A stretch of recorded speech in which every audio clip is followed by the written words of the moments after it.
नमस्कार, मी मृण्मयी गंधे. ऐका हा. रे रे चातक सावधान मनसा मित्रं क्षणं श्रूयताम्. अंबोधावहोऽस्पि सन्ति गगने सर्वेऽपि नैतादृशाः. केचित् वृष्टिजल आद्रयन्ति वसुधाम्, केचित् गर्जन्ति केचित् वृथाम्.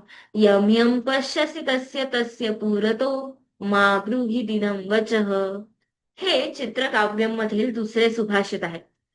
हे शार्दूल विक्रीडितम वृत्तातील असून अन्योक्ती प्रकाराचे आहे. यामध्ये एकाला उद्देशून असलेली पण खरं तर दुसऱ्यालाच उद्देशून असलेली उक्ती म्हणजे अन्योक्ती. या श्लोकामध्ये सुभाषितकार चातकाला म्हणतो की अरे मित्रा चातका, क्षणभर लक्षपूर्वक जरा ऐक.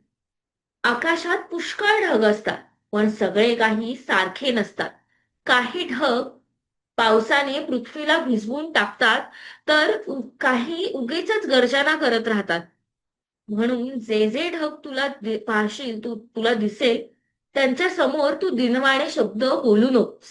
हा संदेश सुभाषितकाराने खरं तर स्वाभिमानी माणसाला दिला आहे, पण चातकाच्या रूपात. या आणि अशा अनेक सुभाषितांचे अर्थ जाणून घेण्यासाठी नक्की फॉलो करा. चला वाचूया मृण्मयी संगे या चॅनलला. धन्यवाद.